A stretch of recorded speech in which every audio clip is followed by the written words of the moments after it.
This is the Digital Savage Experience Podcast, hosted by Roman Prokopchuk, bringing you all things digital marketing, tech, business, and motivation. What's stopping you from becoming relentless in all aspects of life? Are you ready to become a digital savage? Let's get into today's episode.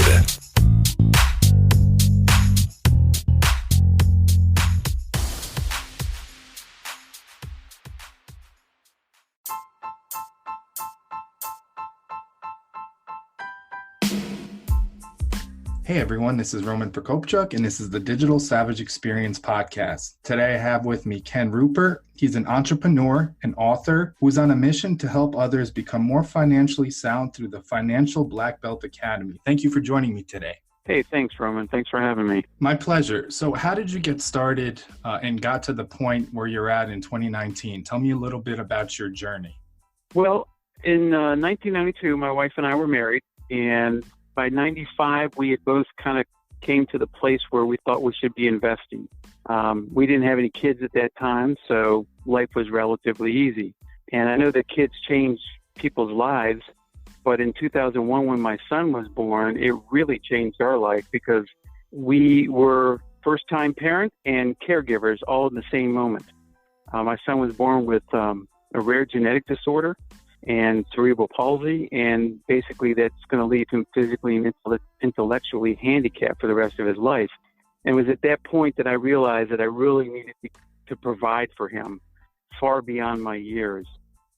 So at that point, I started to study the billionaires. I knew I was going to have to leave financial assets behind in order to provide for his care, and think about that. I have to anticipate what the economy is going to be 40 years beyond my death in the world that he's going to live in. So I needed to figure out a strategy. I needed a plan. I needed something that was going to be able to build those resources so they'd be available for him. So I started to study the billionaires. I wanted to know, how they became billionaires. Not so much because I wanted to be a billionaire, but if I can learn just 1% of what they knew, and I was able to execute that 1% at a high level of efficiency, then I can leave several $1 million behind for my son's care. So that's what I started doing. Well, in that process, I'd also kind of lost myself because of the amount of stress that goes along with having a special needs child and the medical situations that you find yourself in, where he's been through 11 surgeries, and I've also been laid off 3 times. So in that period of time, not only do you have the financial stress of providing for his current needs and the financial stress of trying to figure out how to pay the bills and make everything work throughout the layoff, but there was this overarching, what I call stagnant stress of how am I going to build the wealth that he's going to need many years in the future. So by studying the billionaires, it kind of helped, but what I had done is I'd lost myself in the stress. I lost my physical discipline as far as caring for myself. And one day it finally hit me that, if I'm not around, I can't build the wealth. So I decided to go back to martial arts training. And in the process of going back to martial arts training, my only goal was really to find that discipline that I had lost when I was in the military. Over the course of the 3 years, what I started realizing is all of the financial strategies and goals and principles that I was executing to build wealth perfectly aligned with the belt structure and how they teach martial arts.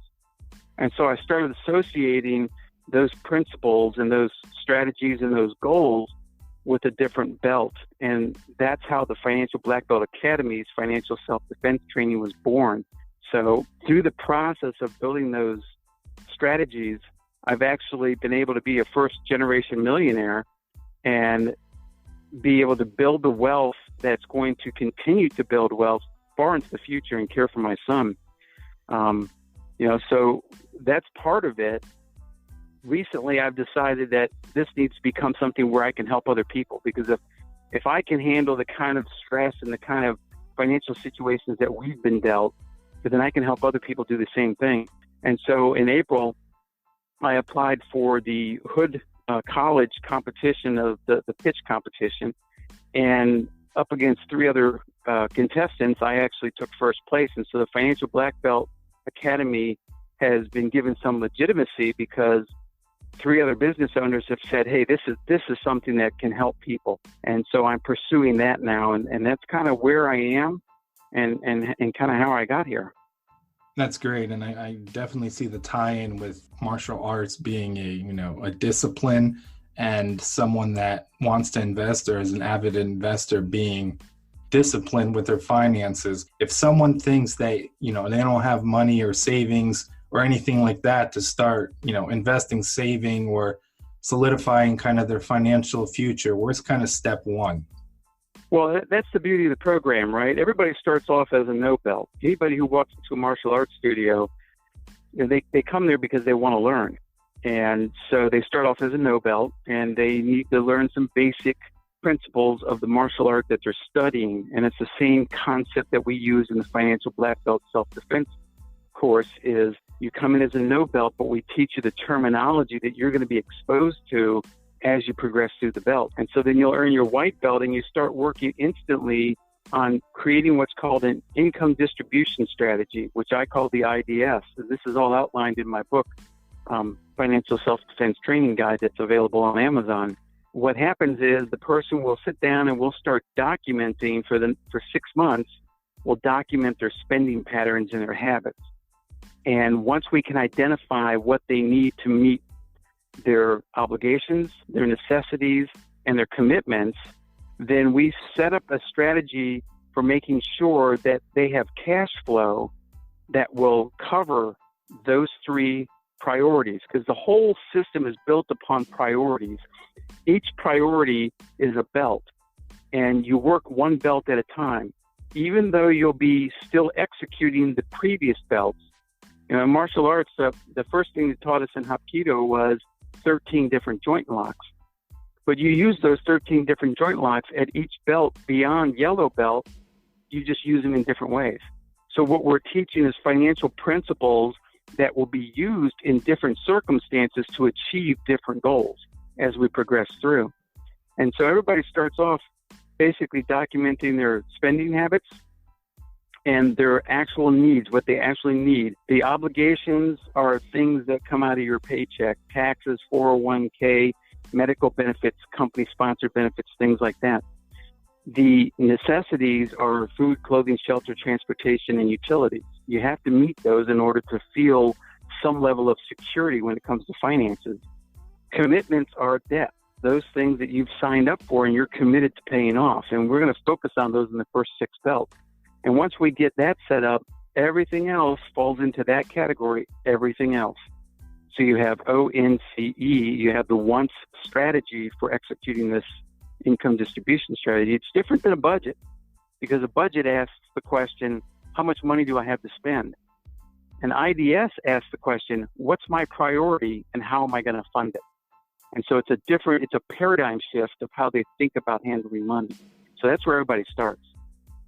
No, that's great. It's kind of a different way a more realistic way to look at it. And how important do you think it is to start as young as possible? Because I feel in terms of high school students coming out, a lot of them are totally financially illiterate.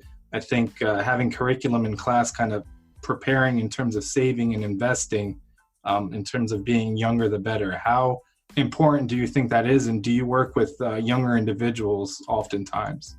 Well, time is money. There is absolutely no doubt about that. The earlier a person gets started on this track, the better off they're going to be. I was working with a college student, 23 years old, just graduated college, had $35,000 worth of debt. Within 2 years, that debt was paid off. He was debt-free, and he was moving on with his life. That's not the average story when it comes to college. Some people carry their college debt for 10 years, and that's insane. You've got to attack these things, and that's what martial arts does, right? And martial arts is all based upon the principle that I'm going to subdue the threat, and then I'm going to seize the opportunity. So if somebody throws a punch at you, you're going to subdue that threat, and then you're going to attack back. That's the same way we approach the financial concepts. We're going to subdue financial threats, which is, college loan debt is huge. So that's a threat. We want to take and control that, and then we want to seize the opportunity that opens up to us.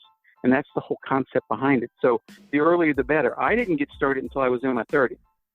And I've done pretty well over the last 18 years.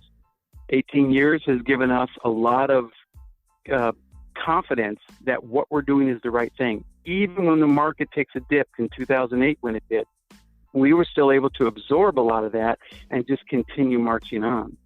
And we don't have financial emergencies anymore. We have situations that develop that require finances, but they're not financial emergencies because we're set up to where we can handle these things. The earlier a person starts, the better off they are. Obviously, I would love to get the program into any college to teach it. But you don't have to be a college-age student to start this. You can start it in your 30s, as I did. You can start it in your 40s. You can even start it in your 50s. You're going to have to be much more aggressive the later you go on. And you're not going to be able to make as many mistakes if you start later in life. But the point is, you got to get started. If you don't get started, you'll always be where you are. You know, so that's definitely, we want to get them started early. I work with young people. I work with middle-aged people. I'll work with seniors. I had a retired couple that came to me. They didn't have a whole lot to work with, but they had enough to work with and they still had a mortgage in retirement. And that was our target. We were going to take that mortgage out. And within 5 years, we totally eliminated their mortgage. They're now totally debt-free, and they still have most or more than the principal that they started with because of the strategy that we put in place on how we were going to invest until they got to a point where they could just take cash, pay off the mortgage, and be done with it. Now, I don't do any investing for anybody, but I will give them every strategy they need in order to do their own investing and keep their money for themselves. That's great. I think setting something up or being, financially literate and having it as, a discipline will, like you said, transcend any up or downturn in the economy, and you're positioned to weather the storm and absorb anything that's coming at you, regardless of the economy. Absolutely. So what motivates you to succeed on a personal level? So this is a great question when you think about it, because my biggest motivation, and I said it very early on, and I hope your audience picked it up, my biggest motivation is making sure that my son has assets available for his care for the rest of his life. Now, I've got a big why, and I had to figure out the how, and I've done it with this program. So my goal to be successful is really to be successful in my son's eyes. And my legacy is not given to this world. It's about the care and comfort of my son until he walks with his mother and I on golden streets. That's my motivator to succeed. I don't want him to see me as the perfect dad while I'm with him, because if he saw me as the perfect dad, then he's putting me up on a pedestal. And I know I'm a flawed person. I don't make always the best decisions. I don't always respond to the stress that I need to respond to. But I don't want him to see me as the perfect dad while I'm with him. But what I want him to do, and this is what success is to me, I want him to be able to remember me as the perfect dad when I'm gone, that I was able to provide for his needs and give him everything he needed. Now, he doesn't relate to the world the way we do, okay? He's definitely challenged in trying to fit in to the world the way we see it. But I can tell you he's a very intelligent kid. And he remembers. He's got a great memory. He can tell me people's names of nurses that took care of him 10 years ago. He's got an incredible memory. And I want to tap that. I want to make sure that I put enough good stuff into that memory of his that when I'm gone, he'll have the comfort of knowing that I was successful in providing for him and that I've given him every opportunity to be cared for and comforted in my absence. I agree. And I think the main point you also mentioned there is finding your why. It's really important to find your why. And then that will obviously kind of hone in on what motivates you or pivots you to something that's greater than yourself or whatever the situation is, and will drive you to succeed even more. Yeah, that's important. I tell people all the time when I'm talking to groups and stuff that you don't need somebody to tell you what your why is. You really don't. And financial planners today, and I know a lot of financial planners. I got a lot of good friends that are financial planners. But you don't want the financial planner to tell you what your why is. You want to tell your financial planner, if you're going to use a financial planner, what your why is, because everybody knows what their why is. The question is it big enough to motivate you to take on the challenge of becoming a financial black belt and being able to manage your assets in such a way that you can build wealth and become a millionaire? By the time you hit first degree financial black belt, you're a net worth millionaire. Second degree financial black belt, you're a total financial assets millionaire. So you take out the value of your home, you take out the value of your cars, and all you have is $1 million in total financial assets. By the time you hit your third degree financial black belt, you're a retirement assets billionaire. So you're going to have $1 million in retirement assets. That's 401k, IRAs, qualified annuities, HSAs, anything that's tax deferred or tax favored.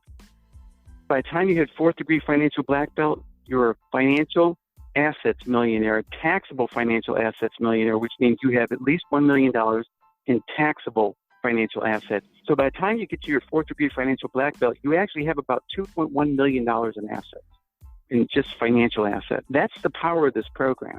From there, it just goes up. Fifth degree black belt, you're going to have 3 million. Sixth degree black belt, you'll have 5 million, and so on and so forth. So you get the ninth degree financial black belt, which is a decamillionaire.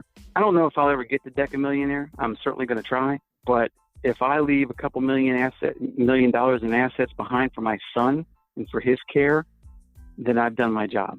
No, that's great, and that's obviously an awesome way to think about it, and an awesome, structured methodology to get to where you want to get.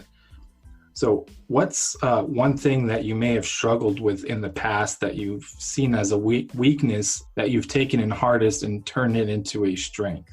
Great question. Part of it for me is nurture, and part of it for me is nature. The nature part of my struggle is that I have a powerful independent streak.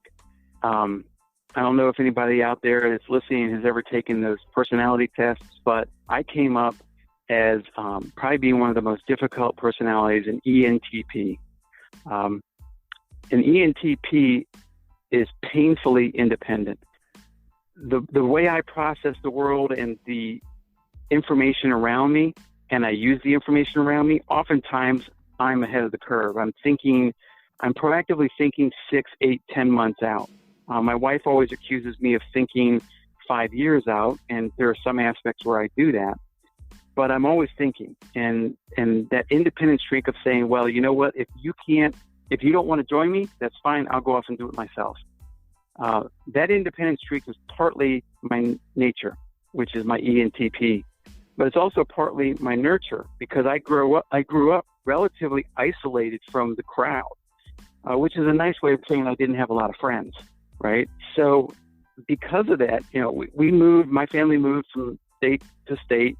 And by the time I was 13, I had lived in 4 different states. So I didn't have a powerful social network. And I just kept living through that independent streak that, I could just do whatever on my own. I'm not going to engage anybody else. I'm just going to do it. And that's helped me. That has helped me solve a lot of problems.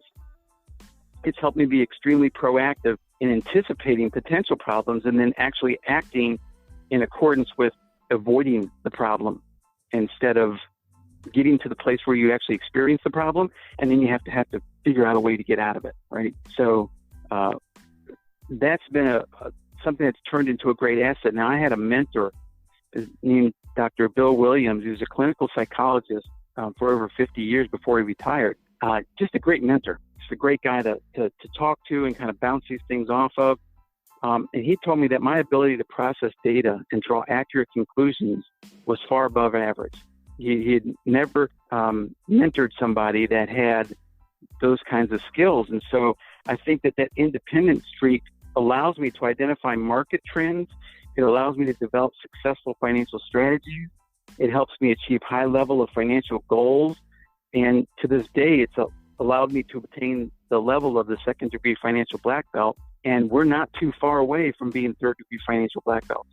As we continue to pound away, we continue to look for strategies in the market that can grow our assets at a faster pace than the market. So I think that independent streak has really worked out well for me. That's awesome. And I think everyone harnesses it from somewhere, whether it be childhood or circumstances or other variables. And it oftentimes gets refined and redefined over time. But obviously, as long as it's positive focus and benefits the person, it's always a great thing. Yeah, certainly is. So what's one thing you can leave with the audience in terms of advice, professional or personal? Personal, I would say, if I was going to talk, I want to talk to the parent because that's where I am. I've learned so much from raising a special needs child.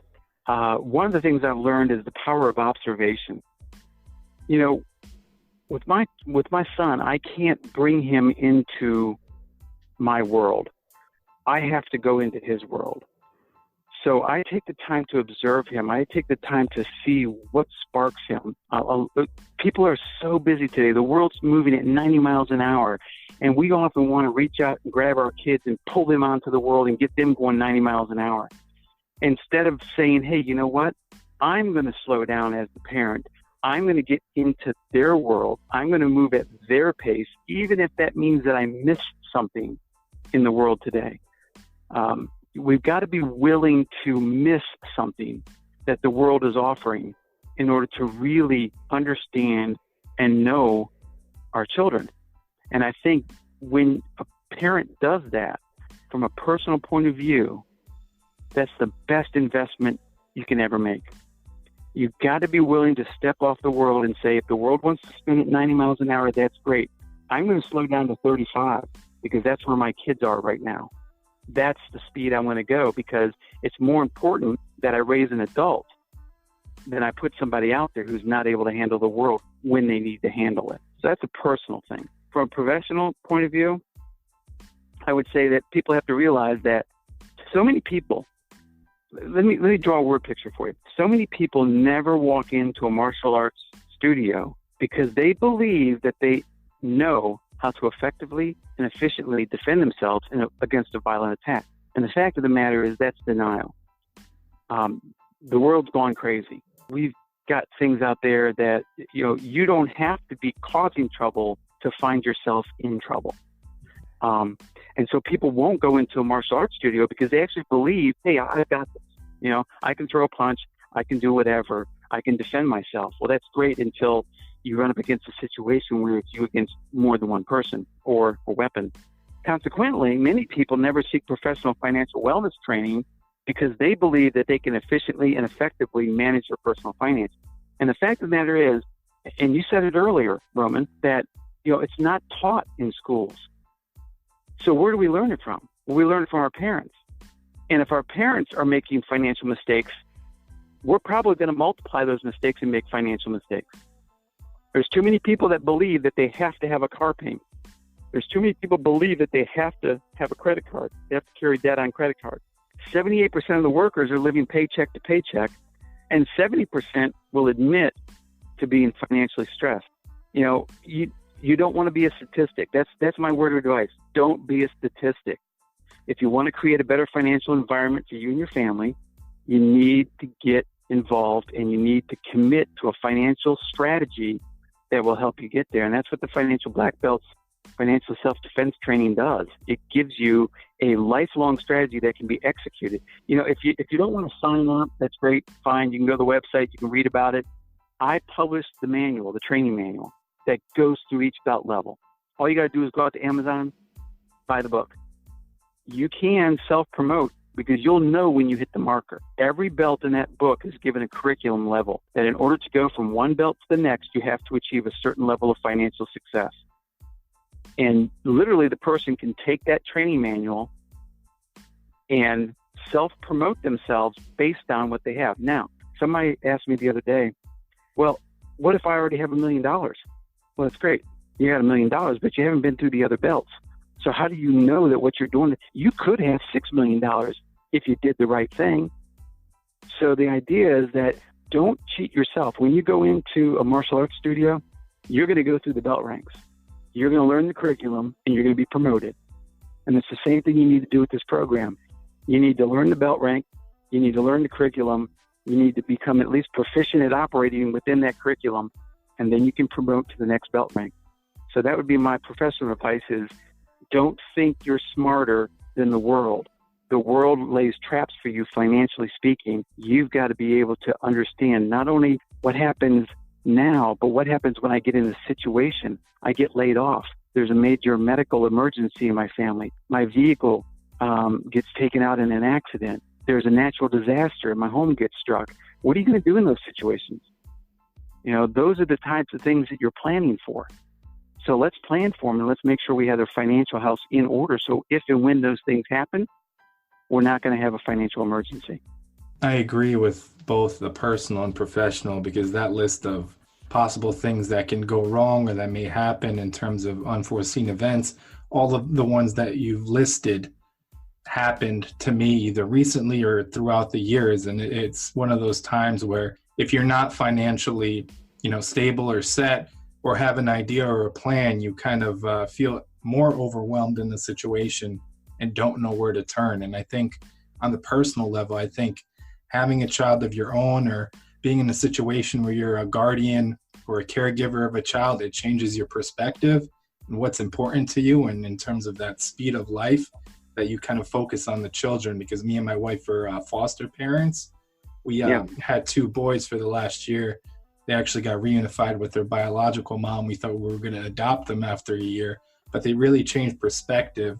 And in terms of some of the things that may have been important to us that, don't necessarily hold the same value after the boys left, because you see those memories. If we can only have that memory or another memory with them, we would trade, this house or this car or the things that can be replaced. Yeah. And let me just circle back. I talked about a tornado or a car accident or something like that. There was never a time that I got set back so hard in my life than when my son was born, except for the first day that I had to lay him on an operating table, knowing what was going to happen. He had to have major orthopedic surgery where they had to literally cut his leg bone in half and do something and reposition his leg, not only on his thigh, but on both of his shins. And that was a 30-day hospital recovery that we were in the hospital. And then he had the recovery after that. And since then, he's gone through 9 other orthopedic surgeries and one surgery that took 6.5 hours to remove his kidney because of a blockage in his kidney. And it basically killed the kidney. So when he was born, that was a huge setback from an emotional point of view. And, my wife and I, we worked through it.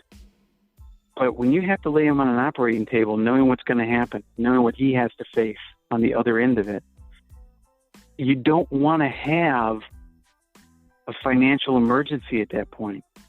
We had done some investing wisely and was able to, we had a trust for him. And because of our investments, we actually doubled the amount of money in the trust. And that trust has paid for every one of those surgeries. And we haven't had to take it out of our own budget. That's the power of this program. You never know when you're going to face something like that. Your child could be in an automobile accident that leaves them disabled for the rest of their life.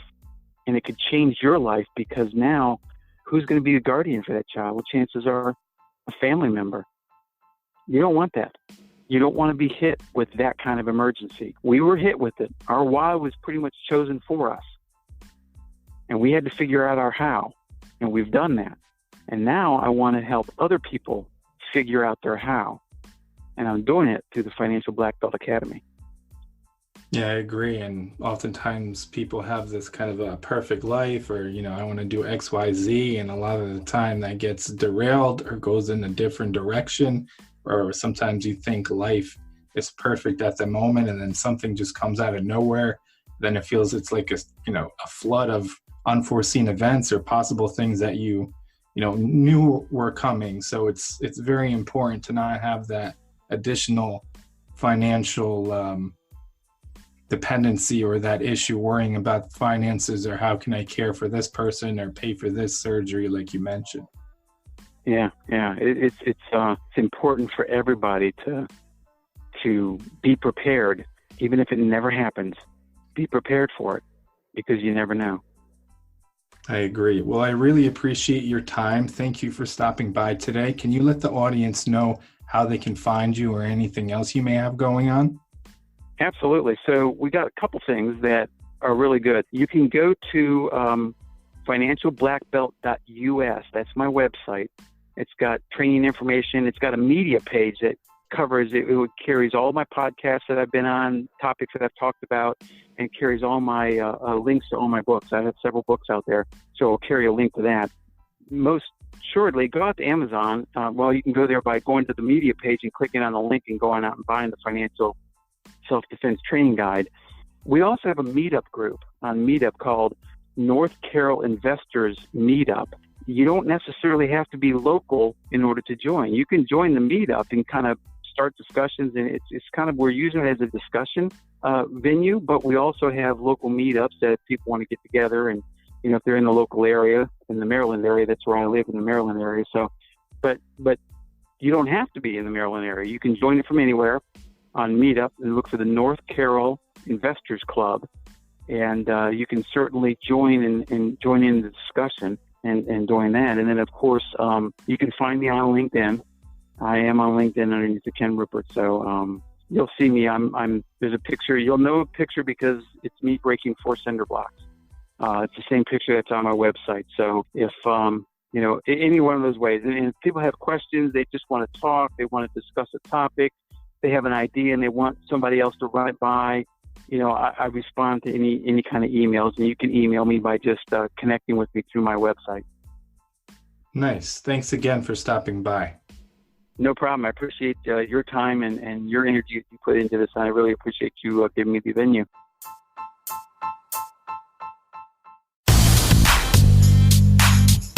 This podcast has been brought to you by Nova Zora Digital. Find out how Nova Zora Digital can help your company grow online. Learn more at novazoradigital.com. Until next time, all you digital savages.